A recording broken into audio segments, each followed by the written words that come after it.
السلام عليكم.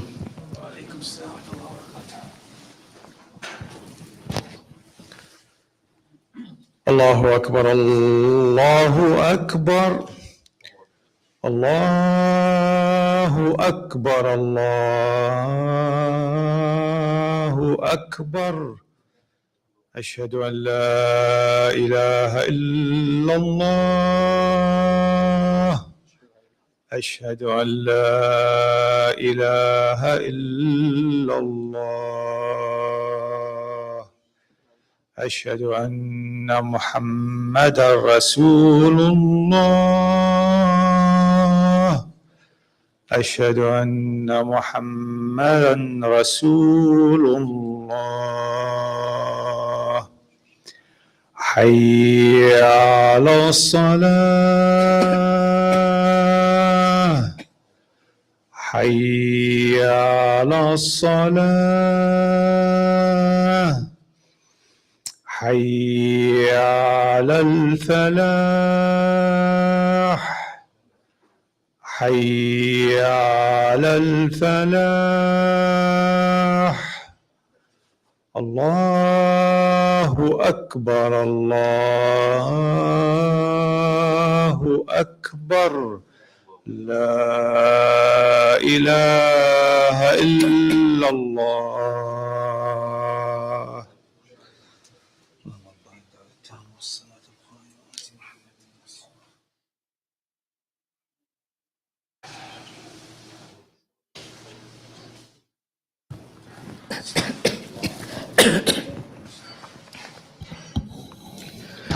أعوذ بالله من الشيطان الرجيم بسم الله الرحمن الرحيم إن الحمد لله نحمده ونستعينه ونستغفره ونعوذ به من شرور أنفسنا ومن سيئات أعمالنا من يهده الله فلا مضل له ومن يضلل فلا هادي له ونشهد أن لا إله إلا الله وحده لا شريك له ونشهد أن محمدا عبده ورسوله وقال الله تعالى بعد أعوذ بالله من الشيطان الرجيم بسم الله الرحمن الرحيم يا أيها الذين آمنوا اتقوا الله حق تقاته ولا تموتن إلا وأنتم مسلمون يا أيها الناس اتقوا ربكم الذي خلقكم من نفس واحدة وخلق منها زوجها وبث منهما رجالا كثيرا ونساء واتقوا الله الذي تساءلون به والأرحام إن الله كان عليكم رقيبا يا أيها الذين آمنوا اتقوا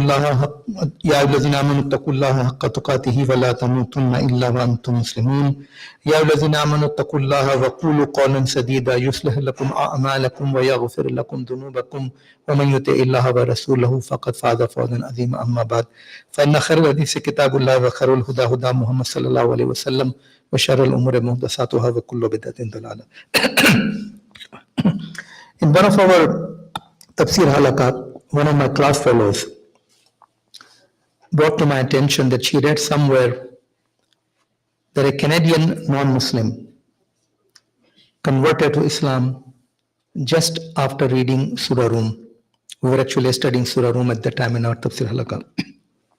So our question was, what is in Surah Rum that would change a person, that it will even change his religion? That's the question. And I have some reflections on that, and inshallah, I will deal with it inshallah in my khutbah next month. But I started thinking about this question in a different angle.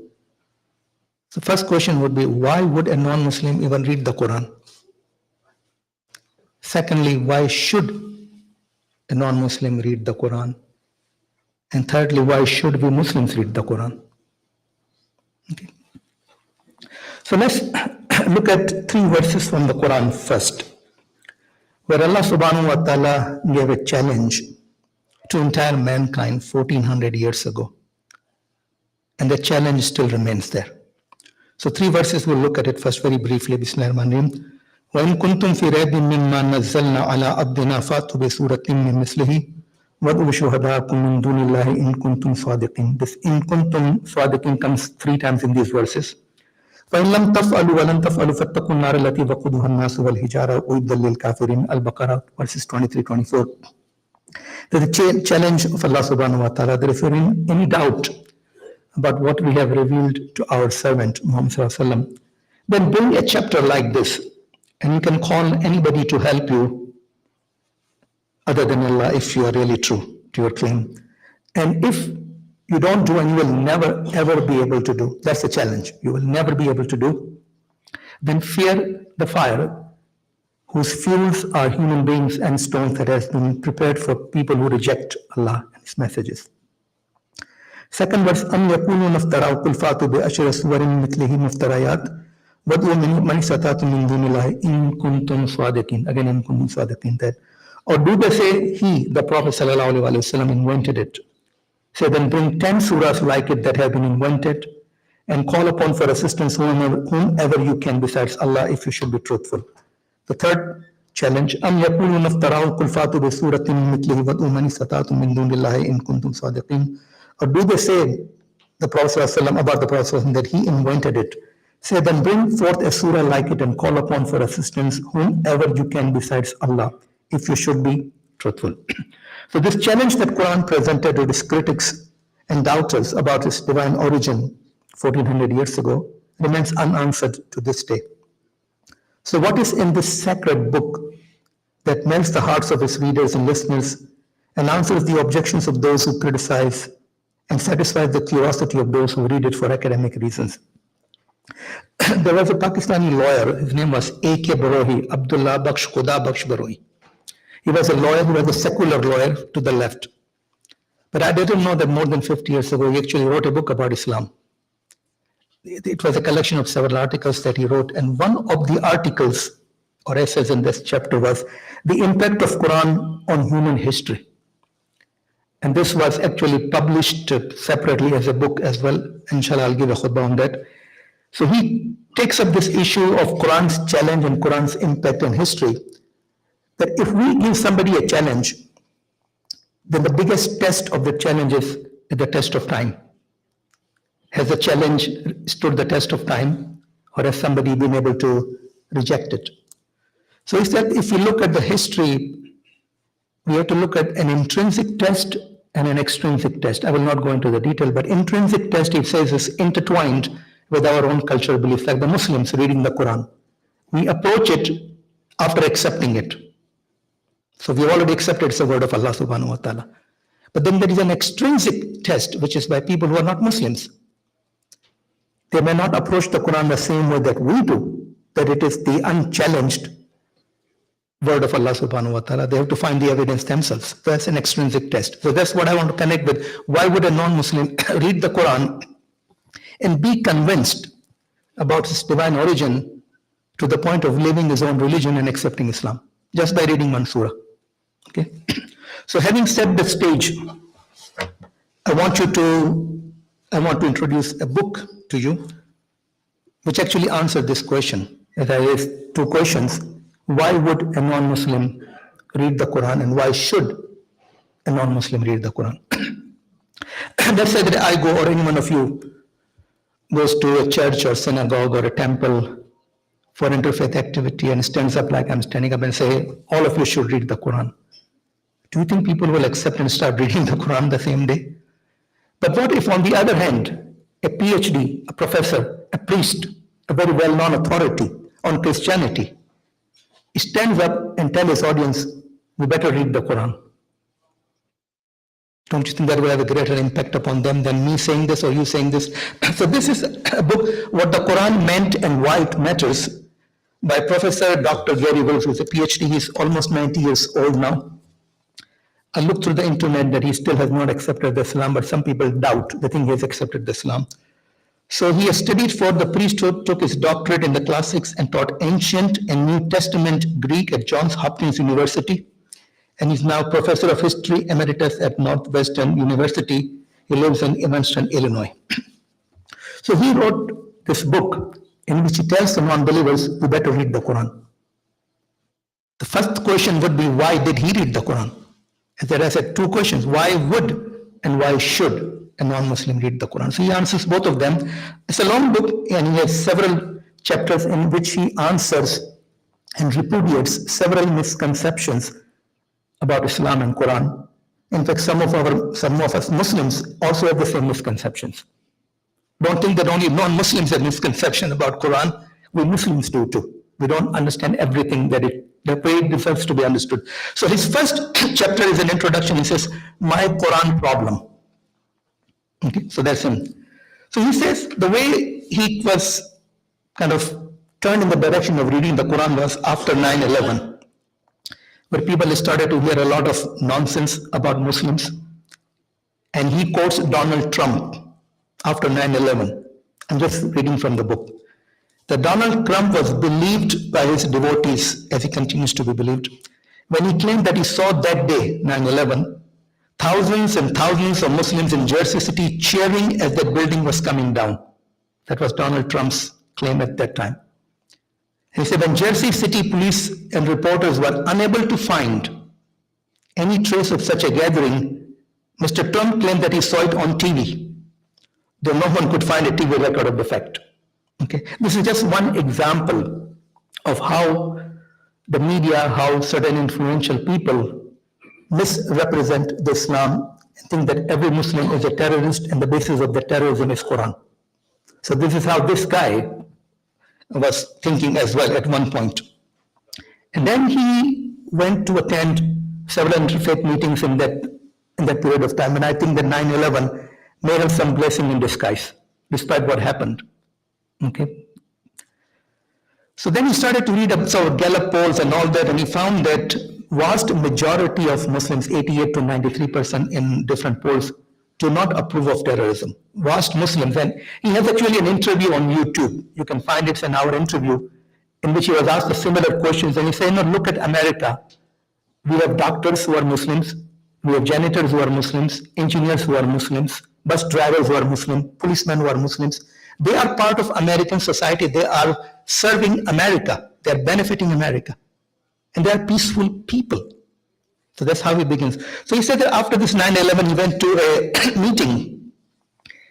And he said that I was asked by a friend if I'd ever read the Quran. I was embarrassed to answer her. I said no. And he says, I'd spent my whole adult life studying Christianity in one way or another, while remaining ignorant of the only other religion of a similar scale, and I was not alone in my ignorance. When I began to ask my university audiences how many had read the Quran, dispiritingly few hands went up. I did some internet search. How many Christians have actually read the Bible, let alone the Quran? If I were to ask you how many of you have read the Quran, every hand will go up. And if I were to ask you how many have read the Quran entirely, almost everybody will say yes. But when I read the statistics about the Christians in the Bible, only 20% had read the Bible completely. Only 9% had read it twice. And my own impression is that majority of those 9% are academics priests, not the common people. As far as the common people are concerned, 53% have read only a few passages from the Bible, mostly at Sunday school or another school. Okay. So how can you expect them to read the Quran if they don't read even their own book?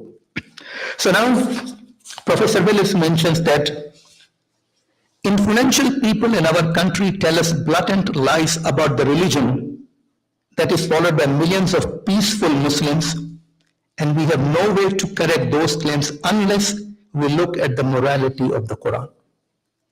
So that's one important reason why should non-Muslims read the Quran. So he elaborates it upon.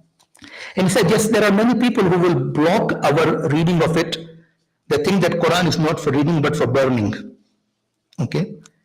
And they think that Quran should be banned from the schools because it inspired, I'm just quoting, it inspired the Muslims of 9/11 to kill people. And then Professor Willis says it is a bit unfair to put a book on trial without reading it. Okay. Very unbiased statement. By the way, I will tell you about this guy. In this book, he refers to God as Allah most of the time. He says all prophets are brothers of each other. He says that Allah of Moses, the God of Moses, the God of Jesus, and God of Muhammad are the same, is the same God. He acknowledges Quran as the book of Allah.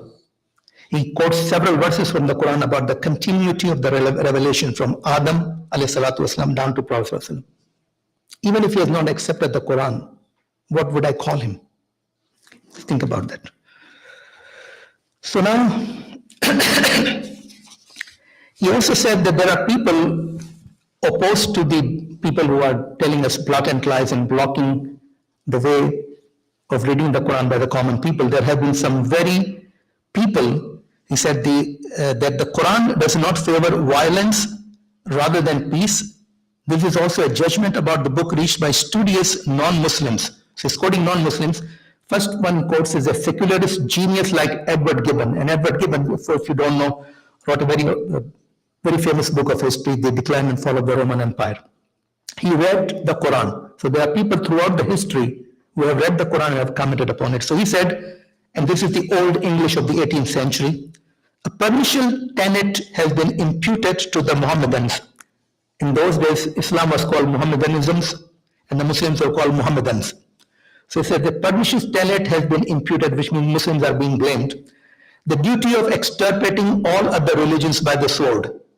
This charge of ignorance and bigotry, coming from an authority, this charge of ignorance and bigotry is refuted by the Quran, by the history of the Muslim conquerors, Muslim conquerors, and by their public and legal tolerations of the Christian worship. That's what the Muslims actually did. If you read Islamic fiqh of minority, the rights of non-Muslims in an Islamic country. And then he quotes Pope Francis in the 21st century, authentic Islam and the proper reading of the Quran. That's why I'm saying, why should and why would a non-Muslim read the Quran? Authentic Islam and the proper reading of the Quran are opposed to every form of violence. Okay. So then he says what kind of obstacles there are to the reading of the Quran.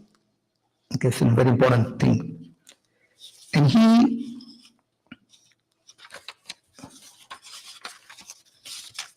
says that there are 3 types of ignorances. He goes into the detail in every chapter, which I will not go, but he makes a very important comment. He said,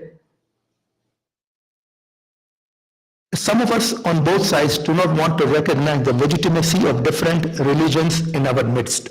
He's talking about America, where we have Christians, Muslims, atheists, Hindus, Buddhists, Jewish, and the bigotry is there, which prevents people from knowing about each other and their religion. It's a constant struggle between they and us. We are right, they are wrong. So he said, but we must.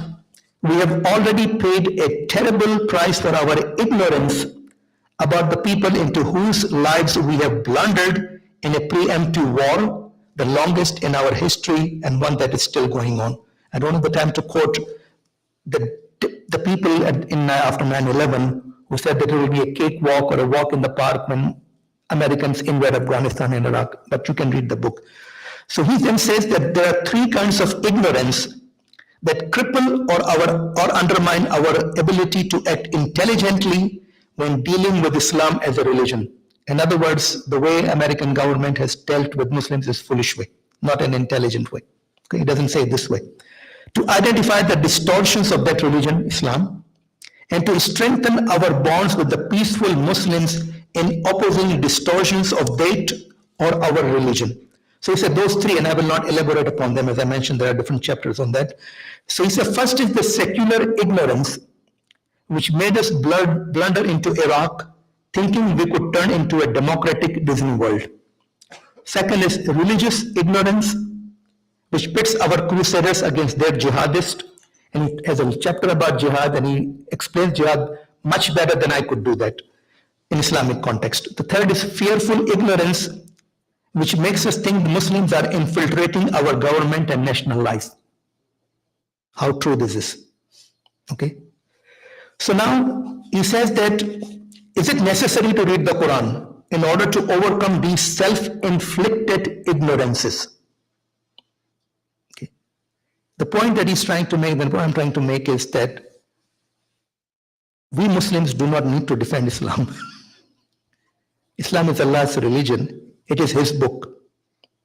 If you read Surah Tawbah, there is a verse that if you are engaged in fighting with the polytheist of that time, if during the fight that person lays down their arm and says, I'm not fighting, then stop fighting, take him to his place of safety, hatta yasma'a kalam Allah, until he hears Allah's words, Allah's book. If we propagate Quran, if our character reflects the Quranic teachings, people will be interested in knowing it. And I'll give just a little personal thing. One of my senior colleagues, he is retired right now, used to be my teacher as well, and then my colleague, Jewish. And one day we got into talking about religion. He said, I'm a Jew, but I'm really not sure. He said, I attend Jewish things, and Jews are very cultural-minded people, by the way. I said, I'm not sure about the religion. And I took this opportunity and said, would you mind if I give you some material about Islam? And he said, sure. So I gave him some material about Islam. So I think sometimes you get an opportunity to just further your cause. So he says that, is it necessary to read the Quran? And his answer is, what better start is there to understanding Islam as a religion? Okay. But he says that there are people who have attributed all kinds of falsehoods to the book, but we need to study it. So how did he approach the Quran? So he says that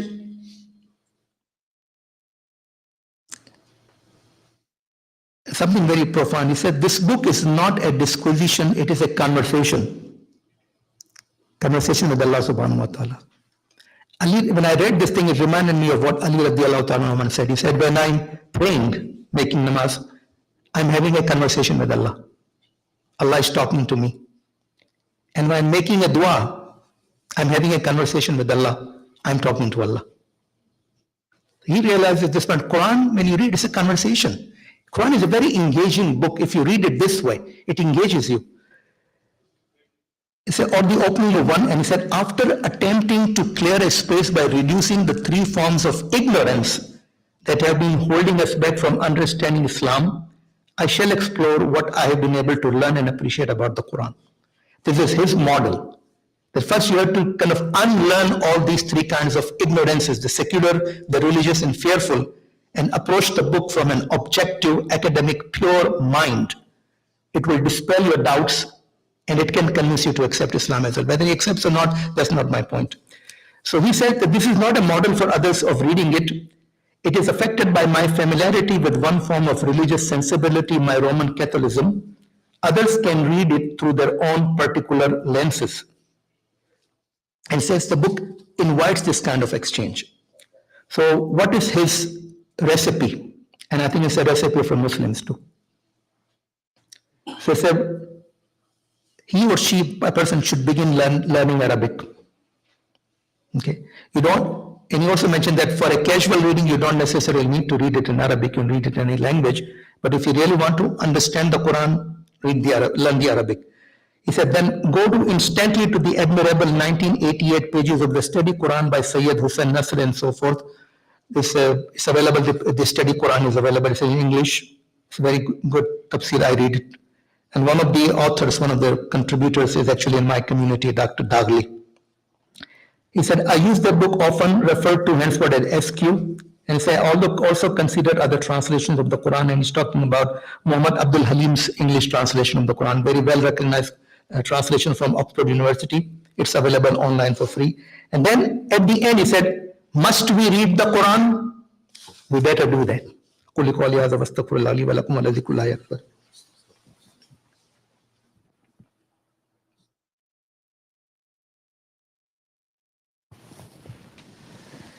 إن الله وملائكته يصلون على النبي والذين آمنوا صلوا عليه وسلموا تسليما اللهم صل على محمد وعلى آل محمد كما صليت على إبراهيم وعلى آل إبراهيم إنك حميد مجيد اللهم بارك على محمد وعلى آل محمد كما باركت على إبراهيم وعلى آل إبراهيم إنك حميد مجيد. I want to first emphasize that the month of Ramadan is coming, so obviously we all need to read the Quran. We read it just to complete the reading, but this year also read it with the intent of understanding it, having a conversation with the Quran. What Allah is telling you, He's talking to you directly. That's one of the ways. Then I want to mention a hadith from the Prophet ﷺ about the Fadail of Quran. It is in Sunan at-Tirmizi. It is reported from Ali radiallahu ta'ala anhu, in which the Prophet ﷺ said that in it, that is in the Quran, is news for what happened before you. And it's not just the history and stories. It's a history of human knowledge, human history, what has happened in the human knowledge. And information about what comes after you, and judgment for what happens between you. It is the criterion between right and wrong without jest. Whoever among the oppressive abandons it, Allah crushes him. And whoever seeks guidance from other than it, then Allah leaves him to stray. It is the firm rope of Allah, Hablullahi Mateen, in Arabic. It is the wise remembrance, Zikrullahi Hakim. It is the straight path, Sirat Mustaqim. And it is the one that the desires cannot distort. Nobody has been able to change any words in the Quran. Nor can the tongues twist it, nor can the scholars ever have enough of it. La yashbau minhu ulama. The scholars will never have enough of it. Every time you read the Quran with a fresh mind, you will find something new. And it shall not become dull from reciting it much, and the amazement of it does not diminish. La tanqadi ajaibuhu. The wonders of the Quran, the amazement of the Quran never ends it. It is the one that when the jinns hear it, they did not hesitate to say about it, verily we have heard a wonderful recitation. It guides to the right path, and we have believed therein. Whoever speaks according to it, then he has said the truth. And whoever acts according to it, he is rewarded. And whoever judges by it has judged justly. And whoever invites to it, then he guides to the straight path. I'll tell you one story very, very briefly. This is a true story more than 20 years ago. We had a visitor come and talk to us at ICW. He was a Pakistani. He was vice president of the Citibank in America. Very high profile man. And he came and he told us a story that he had never read the Quran. So one day it occurred to him that he should read the Quran. He didn't learn Arabic, but he read the Quran in English from page 1 to page last. It didn't change him. So he put it aside. This book is not for me. After a few years, the desire again came to him, I should read the Quran. He reads it again. Nothing happens. He puts it aside. A few years later, he said, this is the last chance. 3 strikes and out. I'm going to give it one more try. So he started reading it. Alif Lam Mim Zalikal Kitabu La Raiba Fihi Hudan lil Muttaqin. He just stopped at that time. And so I'm saying about doubt. How can I believe in something if I doubt it? There is a journey from doubt to yaqeen. If you continue to read Alif Lam Mim Zalikal Kitabu La Raiba Fihi Hudan lil Muttaqin, alladhina yu'minuna bil ghaibi wa yuqimuna as-salata wa mimma razaqnahum yunfiqun walladhina yu'minuna bima unzila ilayka wa ma unzila min qablik wa bil akhirati hum yuqinun. From doubt to absolute certainty. Iman is in between. We all have Iman. But ask yourself, how many of us have the true yaqeen? Okay? So you say, if I have doubt, this book is not going to help me. I have to have certainty in my mind. Then he focuses on Hudan lil Muttaqin. It's a guidance for the Muttaqin. And he said, the book is a guidance, but if I'm not a Muttaqi, it's not going to help me. That kept echoing back and forth in his mind. He completed the reading. He left his job from Citibank. He sold all his stocks, which were in non-Sharia compliant. For instance, I suffered a loss. He then went to Dubai or somewhere, became the vice president of one of the Islamic banks. And he said, I'm doing much better than what I was doing before. And I'll go around the world teaching Islam. Isn't that a change by the book only? He didn't learn from any scholar. He didn't learn in Arabic. But the starting point, la rayb, no doubt. Second, yaqeen. Let's make dua for little children who are sick, for brothers and sisters who are sick, who have been hospitalized or who are undergoing treatments at home. May Allah subhanahu wa ta'ala, out of His bountiful mercy, cure them, heal their wounds, heal their diseases, give them long life, healthy life, productive life. May Allah subhanahu wa ta'ala give the parents of young children the strength to bear the illnesses of their children. And may Allah subhanahu wa ta'ala make it easy for them. May Allah subhanahu wa ta'ala give long life to their children. We can only make dua for what's going on in the other part of the world. Where on the one hand we say, don't be too harsh, and then you give them billions of dollars of weapon and say, don't be too harsh, don't kill people, but here is your weapon. May Allah subhanahu wa ta'ala help our brothers and sisters in Palestine and everywhere else. ربنا آتنا في الدنيا حسنة وفي الآخرة حسنة وقنا عذاب النار. لعنة الله على الظالمين فانصرنا على القوم الكافرين. اللهم ارفع عنا هذا البلاء والوباء. إن الله يأمر بالعدل والإحسان وإيتاء ذي القربى وينهى عن الفحشاء والمنكر والبغي يعظكم لعلكم تذكرون وأقيموا الصلاة.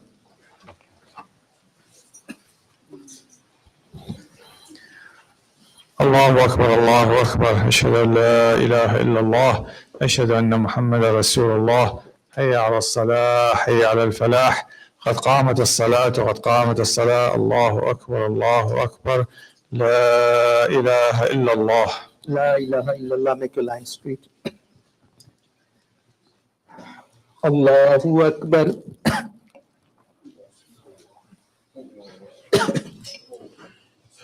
Alhamdulillahi Rabbil Alameen. Ar-Rahmanir Rahim. Maliki Yawmiddin. Iyyaka na'budu wa iyyaka nasta'in. اهدنا الصراط المستقيم